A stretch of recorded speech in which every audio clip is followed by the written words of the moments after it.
धीरे बोलो, कोई सन ना ले।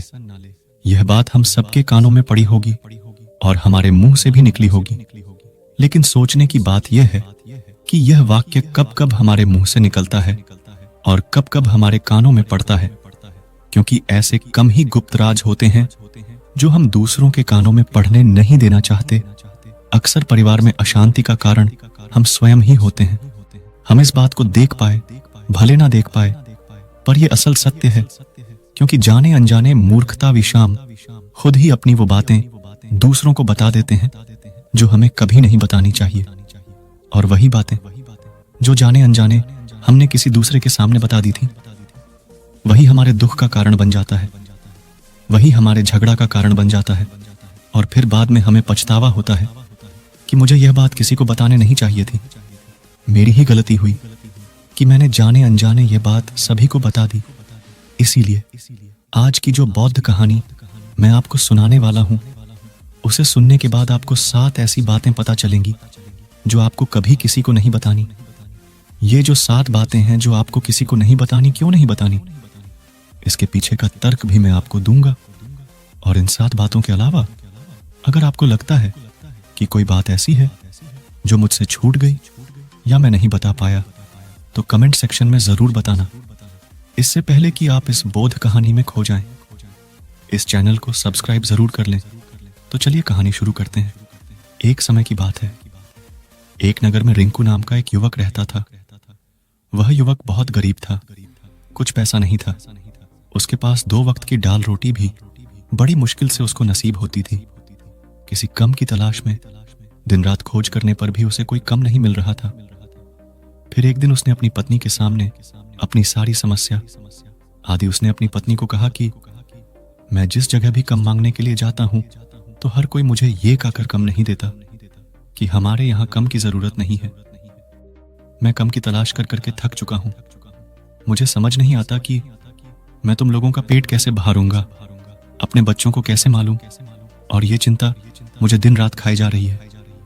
यह सुनकर उसकी पत्नी ने कुछ सोचकर कहा कि तुम एक आदमी के पास एक बार ही कम मांगने के लिए जाते हो, और जब वह कम नहीं देता तो तुम 2 बार उसके पास जाते तक नहीं हो।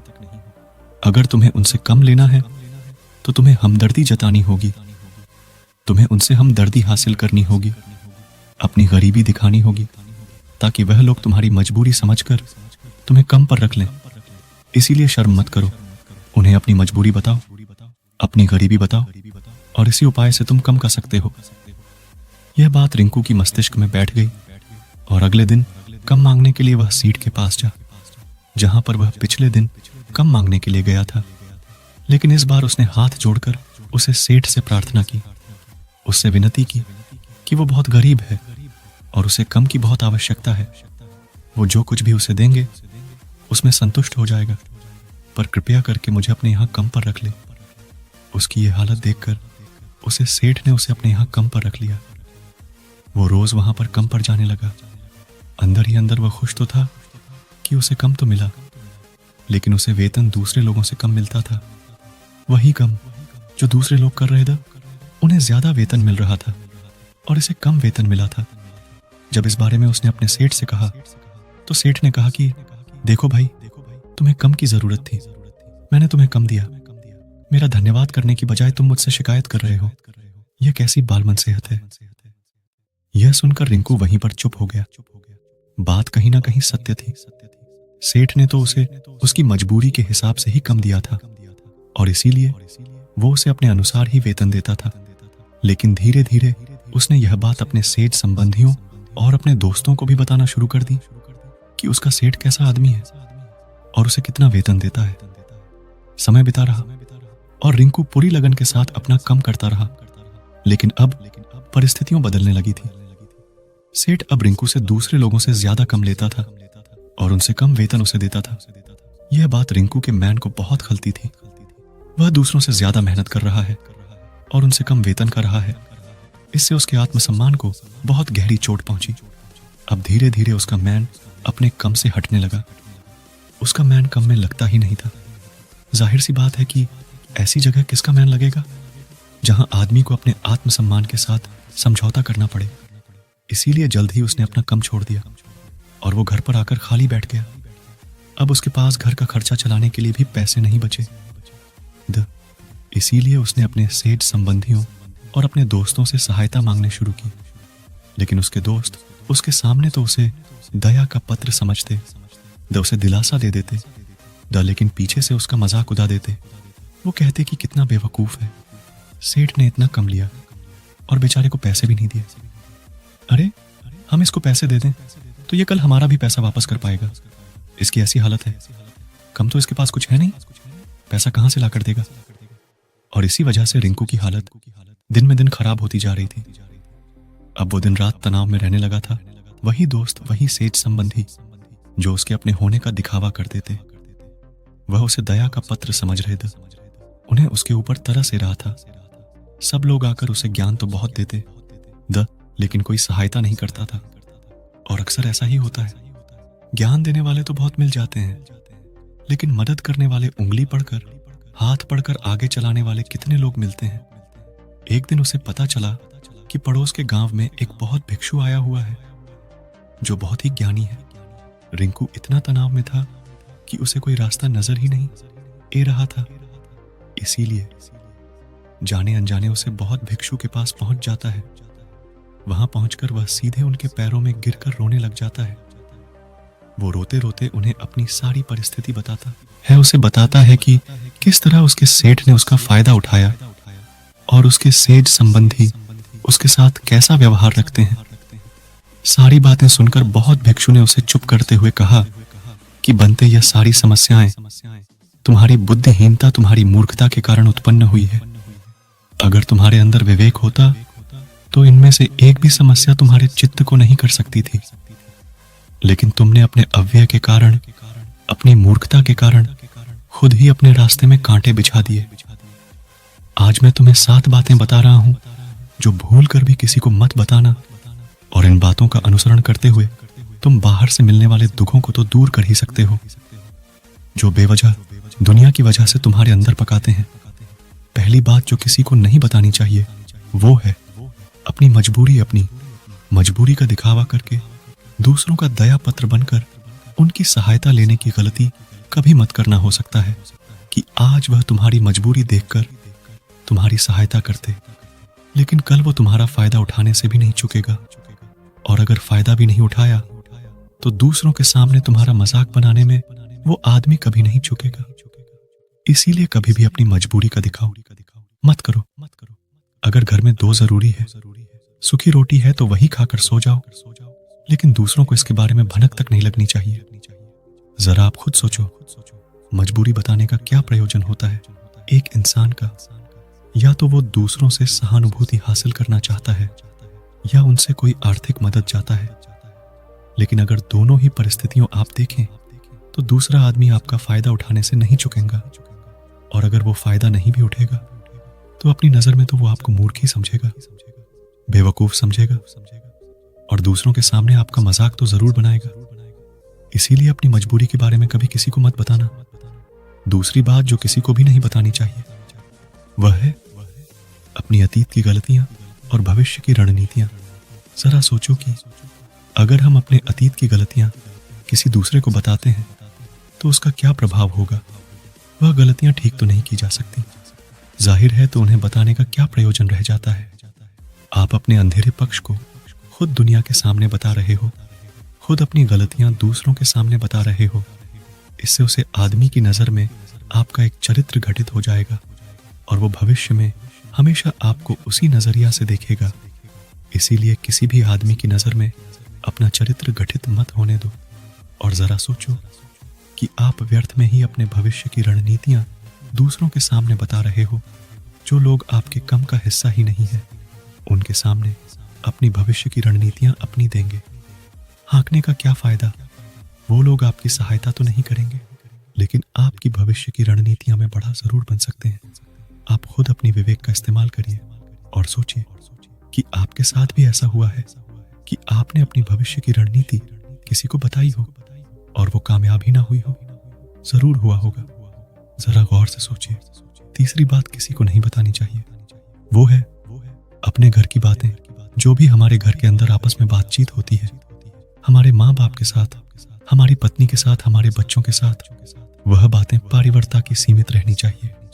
अगर आप इन बातों का दूसरों के सामने डिंडोरी पीटते हो तो दूसरों को आपके घर में घुसने का एक मौका मिल जाता है और वो इसका फायदा उठाने से कभी नहीं चुकेंगे। वो आपके परिवार के सदस्यों को आपसे दूर लेकर जाने की कोशिश करेंगे। अक्सर ऐसा होता है, हम समाज में देखते हैं कि हम अपने घर के झगड़ों को कम करने के लिए उन झगड़ों को अपने पड़ोसियों और दूसरे सेज संबंधियों को बता देते हैं, लेकिन इससे आपको सहायता कभी नहीं मिली होगी, बल्कि आपके घर की लड़ाई झगड़ा और ज्यादा बढ़ गए होंगे और वो जाहिर है वो बढ़ेंगे। अगर आप अपने माँ बाप की बात दूसरों को बताएंगे तो आपके माँ बाप को बुरा लगेगा ही कि हमारा बेटा हमसे बताए बगैर दूसरों को यह बातें बता रहा है। इसीलिए अपने घर की बातें और अपने घर की लड़ाई झगड़ा किसी के सामने मत बताना।